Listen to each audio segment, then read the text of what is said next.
अस्सलाम वालेकुम and good morning. सो आज का जो हमारा टॉपिक है that is another series confusing words की। हम लोगों ने एक सीरीज स्टार्ट की थी। पहले जो हमने डिस्कस किए थे there were some words like difference between एक पेन और कुछ और कंफ्यूजिंग वर्ड्स भी हम लोगों ने डिस्कस किए थे। सो ये है एडवर्स एंड एवर्स। अब इन दोनों में डिफरेंस क्या है? आपने सुना होगा कि एडवर्स सिचुएशन इन बहुत बुरी कंडीशन, सिचुएशन, हालात। पाकिस्तान आजकल एडवर्स सिचुएशन में है, बुरे हालात से गुजर रहा है। सो इन दोनों वर्ड्स में अब डिफरेंस क्या है? The word adverse refers to something that is opposing, opposite हो, नेगेटिव हो, उल्ट हो। It goes against what you want and is often unfavourable. आप जो चाहते हैं ना उसके उलट अगर कुछ हो रहा है that is called adverse. Adverse situation, adverse condition of weather, heavy rain, high winds or icy roads are adverse weather conditions because they interfere with the operation of normal life and transportation. अब हम कहते हैं कि बुरा मौसम क्या है? बुरा मौसम क्या आप कहते हैं? मौसम की सूरत हाल अच्छी नहीं है, अपोजिट है। हैवी रेन, हाई विंड्स और आइसी रोड्स, यानी जो आप चाहते हैं उसके अपोजिट अगर कोई काम हो रहा है that is called adverse. If a medicine makes the patient's health get worse, not better, it is having an adverse effect. अगर एक मेडिसिन आप ले रहे हैं, अब आप तो यही चाहते हैं ना, जो भी बंदा मेडिसिन लेता है कि मैंने ठीक होना है, लेकिन अगर उस मेडिसिन से आपको कोई उल्टा रिएक्शन हो रहा है या समटाइम कभी कभार ऐसा होता है ना, कुछ मेडिसिन वाकई में रिएक्शन करती हैं या लाइक स्टार्ट में सपोज जब आप मोस्टली एंटीबायोटिक्स खाते हैं ना, वहाँ पे ये होता है आपको ऐसा फील होता है कि आप ठीक नहीं हो रहे बल्कि और बीमार हो रहे हैं शुरू में, स्टार्ट के तकरीबन एक वीक तक। क्योंकि लाइक ये मेरा पर्सनल एक्सपीरियंस भी है कि कुछ मेडिसिन जैसे एंटीबायोटिक्स हम लोग खाते हैं ना, तो उनके साथ ऐसा होता है कि आपको टेम्परेचर भी सम टाइम आएगा, आपको हेडेक भी फील होगा, आपको वॉमिटिंग्स जैसे आती हैं, वो हर एक चीज़ें होती हैं। तो बंदे को लगता है मैं ठीक नहीं हो रहा, लेकिन ये स्टार्ट के 3-4 दिन तक होता है, कंडीशन और वर्स होती है। सो हम ये चाहते हैं हम ठीक हो, उल्टा और बीमार हो रहे हैं, that is called adverse situation, opposite situation. So if a medicine makes the patient's health get worse, not better, it's having an adverse situation, adverse effect. उल्टा असर हो रहा है। If a decision has adverse consequences, it means that the results are opposite from what you want. आपने इस life में कोई decision लिया है, उसका अब जो असर है तो वो उल्टा है, उसके कंसिक्वेंसेस, उसके रिजल्ट अपोजिट आ रहे हैं। जैसे लाइक कोई भी आप स्टेप लेते हैं लाइफ में, लेकिन अब वो उसके जो रिजल्ट्स होते हैं, आप कुछ अच्छा सोच के करते हैं, ओब्वियसली हर बंदा अपनी लाइफ में अच्छा सोचता है, लेकिन अगर उसका रिजल्ट अपोजिट आएगा सो उसमें आप कहेंगे कि दीज आर एडवर्स कंसिक्वेंसेस। क्या हैं? उल्टे नताइज या बुरे नताइज, एडवर्स कंसिक्वेंसेस। इसकी प्रोनाउंसिएशन कैसे होती है? कुछ लोग इसको प्रोनाउंस करते हैं एडवर्स, कुछ करते हैं एडवर्स, यानी कुछ एड पे फोकस करते हैं, कुछ वर्ब पे। आपको जो दिल करता है प्रोनाउंस करें।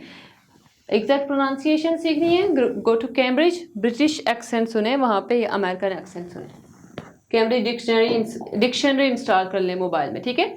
अच्छा, एडवर्स से है adversity. Adversity mean difficult condition, situation, ठीक है, बहुत मुश्किल हालात होंगे। या अगर मैं ये कहूँ कि he is now a very rich person but he overcome adversity, यानी कि उसने मुश्किलात को फेस किया, मुश्किलात से वो बाहर निकला, उसने मुश्किलात को फेस किया। एडवर्सिटी, मुश्किलात। समटाइम गुर्बत को भी हम एडवर्सिटी कह सकते हैं।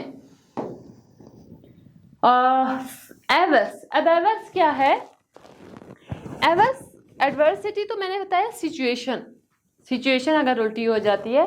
एवर्स अगर कोई बंदा, पीपल, लोगों को रेफर किया जाता है, वो अगर कुछ क्या करते हैं, किसी चेंज की तरफ नहीं जा रहे, describing people and it means that क्या है?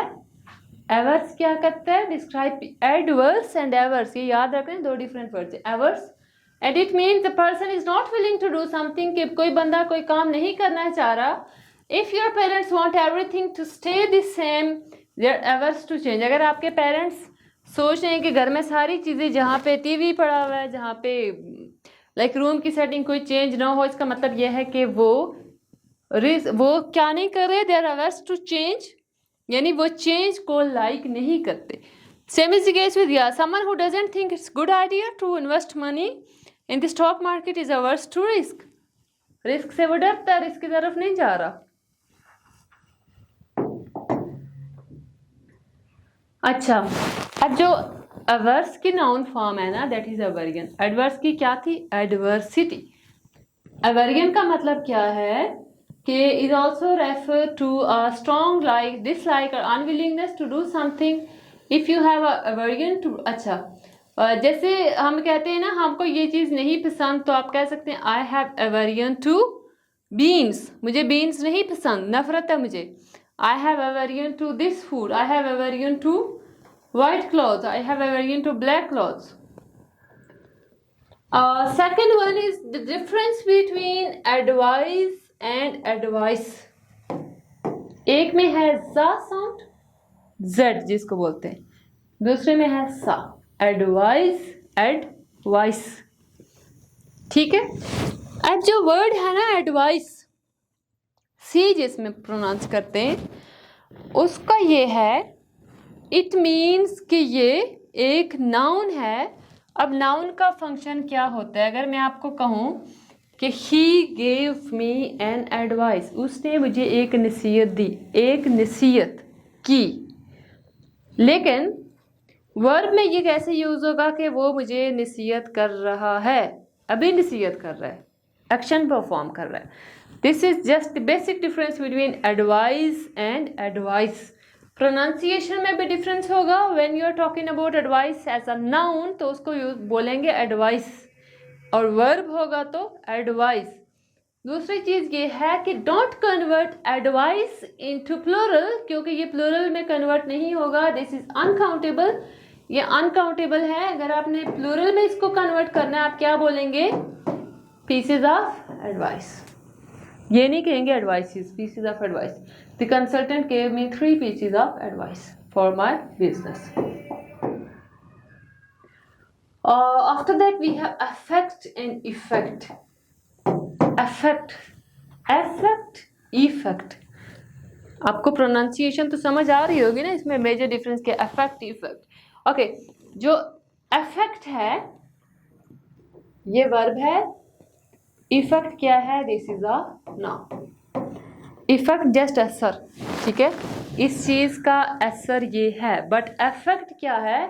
अफेक्ट मीन कि कोई चीज़ असर कर रही है. अगर मैं ये कह रही हूँ कि मेडिसिन असर कर रही है, that means that it is affecting, AFFECT, affecting. लेकिन ING लगाएंगे तो अफेक्टिंग हो जाएगा. अच्छा, इफेक्ट क्या है? कि असर. इट हैज़ नो इफेक्ट, इसका कोई असर नहीं है. समझ आ रही है ना इस चीज़ की कि वर्ब और नाउन में डिफरेंस होता है. This disease is affecting my ability to breathe. इसका मतलब ये कि ये जो बीमारी है अफेक्ट कर रही है ना, तो ये क्या हो जाएगा? वर्ब, और इसको अफेक्ट पढ़ेंगे ना कि effect. The medicine had an instant effect. अब यहाँ पे ये क्या? Effect, verb. मेडिसिन का असर, यहाँ पे क्या कर रहा है? असर कर रहा है. और last one is afraid, scared, frightened. Afraid का मतलब भी खौफजदा होता है, स्केर्ड का मतलब भी, फ्राइटेंड का मतलब भी. लेकिन ये हम यूज़ कहाँ पे करते हैं? अफ्रेड कहाँ पे लगेगा, फ्राइटेंड कहाँ पे लगेगा, and scared. Okay, when you have these two words, when using these words to describe someone emotional state, you can use afraid or scared. जैसे हम कहते हैं ना, she is afraid of spiders, वो खौफजदा है किससे? स्पाइडर से. या आप ये कह सकते हैं कि she is scared of. इन दोनों का मीनिंग सेम है. No difference between afraid and scared, but frightened भी यहाँ पे यूज़ हो सकता है, मैं आपको बताती हूँ. लेकिन ये फ्राइटन जो है ये कॉमन वर्ड नहीं है, जैसे अफ्रेड और स्केर्ड यूज़ किया जाता है. जब अगर कोई चीज़ जिसको आप डिस्क्राइब कर रहे हैं वो खुद भी एक स्केरी है, या आप कह सकते हैं कि ऐसी है कि उससे डर लगे, that is called, then we will use afraid और दिस वन स्केयर्ड और फ्राइटेंड। तब हम लोग अफ्रेड नहीं लगाएंगे वहां पे उस चीज के लिए। The loud noise scared me, loud noise. Obviously आप जहाँ पे कहीं पे अगर कहीं पे भी हैं, बहुत ज़्यादा अचानक शोर आता है तो वो तो चीज़ ही ऐसी है ना, हर बंदे को डर लगता है। The loud noise scared me, और you can also say frighten me, कोई डिफरेंस नहीं है इसमें, जहाँ पे इसको दिल करता है लगाएं। Yes, you can also use scare या frighten to describe something that cause fear, जो चीज़ खौफ पैदा करती है उसके लिए भी यूज़ कर सकते हैं। जैसे मैं ये कह सकती हूँ कि it was a scary dream, ये बहुत परेशान करने वाला या डराने वाला ख्वाब था। It was a scary road, वो जो रोड थी वो बहुत ज़्यादा डरावनी थी, या वहाँ पे जो भी बंदा जा सकता है डर सकता है। It was a frightening scene, it was a frightening experience. ठीक है, ओके, ये हमारा टॉपिक आज का एंड हो गया है। नेक्स्ट जो हमारी वीडियो है वो भी इंशाल्लाह इसी सीरीज से रिलेटेड होगी, that will be confusing words. And the another thing is that if you're interested in our online classes or physical classes, you can join Yashal English House. We are located on 6th Road, Midway Shopping Mall, Rawalpindi. Thank you so much.